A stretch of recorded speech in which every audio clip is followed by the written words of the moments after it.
మేడారం జాతరలో జరిగినటువంటి khoa bun issue మీ అందరికీ తెలిసే ఉంటుంది. కొంతమంది యూట్యూబర్స్ కోవా బన్ అమ్మే వలీని ఎక్స్ప్రెషన్లు వేసి ఇబ్బంది పెట్టారు.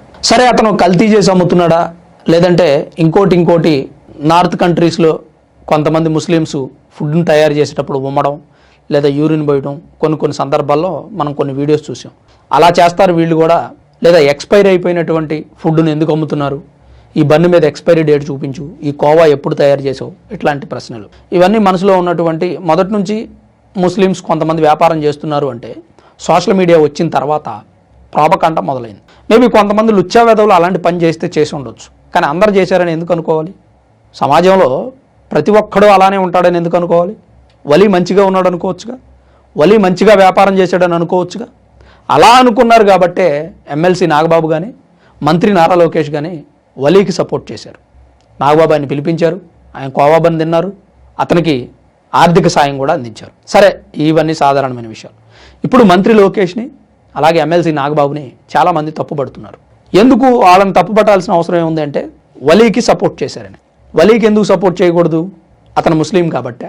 కాదు, ముస్లిం అయ్యుండి ఈ వ్యాపారం చేస్తూ కల్తీ వ్యాపారం అనే ఒక ముద్ర పడింది కాబట్టి. పోనీ అతను కల్తీ వ్యాపారం చేస్తున్నాడా, లేదా అతను ఏదైనా ఉమ్మాడా, లేదా ఇంకేదైనా దరిద్రమైనటువంటి పనులు చేసి ఫుడ్ అమ్మాడా అంటే లేదు, మామూలుగానే అమ్మాడు. కానీ అపోహ, నిజంగా అతను ఏదైనా అమ్మిన వీడియోసు లేదా కల్తీ చేసిన వీడియోసు లేదా అతను ఉమ్మాడు ఇంకేదైనా చేశానని వీడియో బయటకు వస్తే అప్పుడు వీళ్ళంతా స్పందించరు.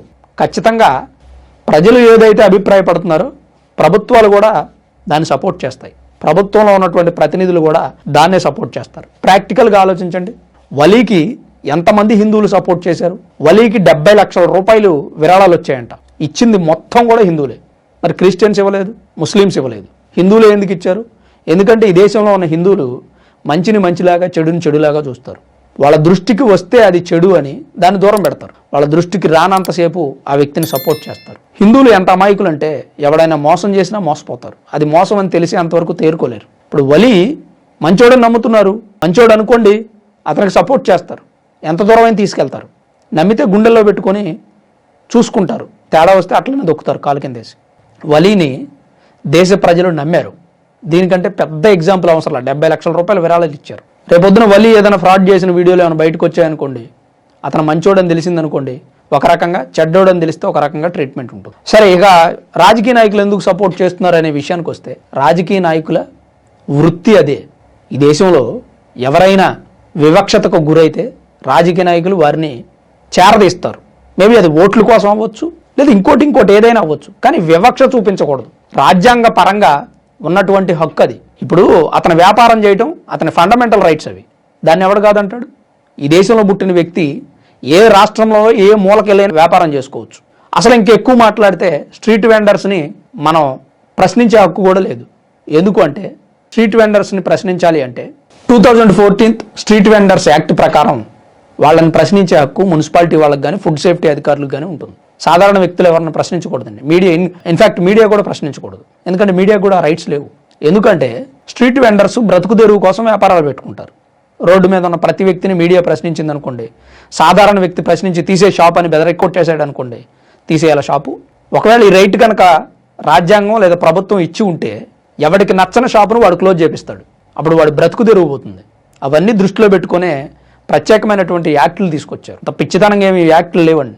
నిజంగా అతను కల్తీ చేస్తున్నాడు లేదా ఎక్స్పైర్ అయిపోయిన ఫుడ్ అమ్ముతున్నాడని మీ దృష్టికి వచ్చిందనుకోండి, సాధారణ వ్యక్తి కానీ మీడియా కానీ తగిన ప్రూఫ్లతో సహా అవి తీసుకొని ఆ ఆధారాలను సేకరించి ఫుడ్ సేఫ్టీ అధికారులను కానీ మున్సిపాలిటీ వాళ్ళని కానీ సంప్రదించి ఆ ప్రూఫ్ సబ్మిట్ చేస్తే వాళ్ళు వచ్చి ఆ స్ట్రీట్ వెండర్ అంటే చిరు వ్యాపారస్తుడి వ్యాపారాన్ని క్లోజ్ చేయించేటువంటి రైట్స్ ఉంటాయి. మనకెవరికి లేవండి సాధారణంగా. సో ఇక్కడ మనం గమనించాల్సింది ఏంటంటే మన న్యాయ వ్యవస్థలకి ఆధారాలు కావాలి. అలానే ఆధారం లేకుండా ఏ వ్యక్తిని మనం అనుమానించలేము. ఎస్డిపిఐలో మెంబర్ అయ్యి ఉన్నాడు అతనని చెప్తా ఉన్నారు.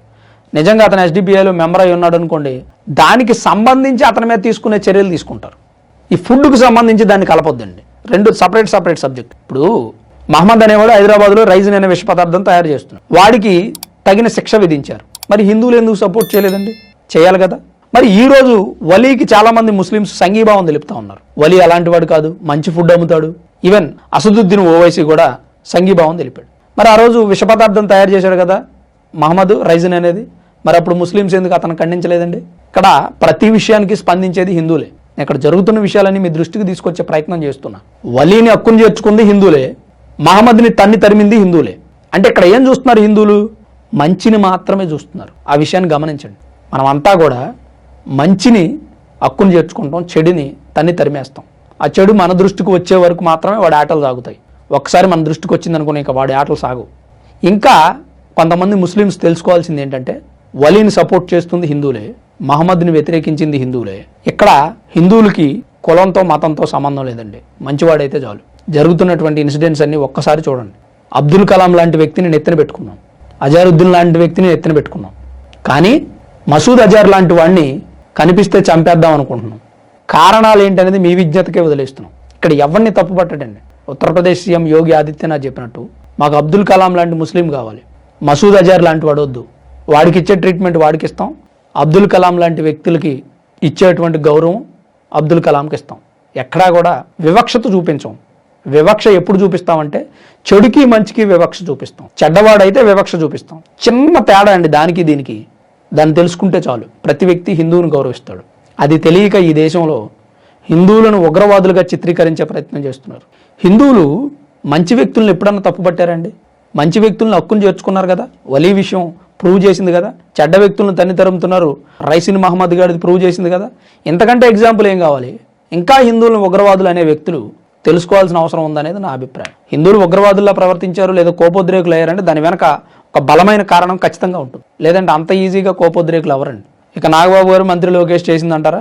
వాళ్ళు ఖచ్చితంగా రాజకీయ నాయకులు. సమాజంలో వివక్ష కనిపిస్తే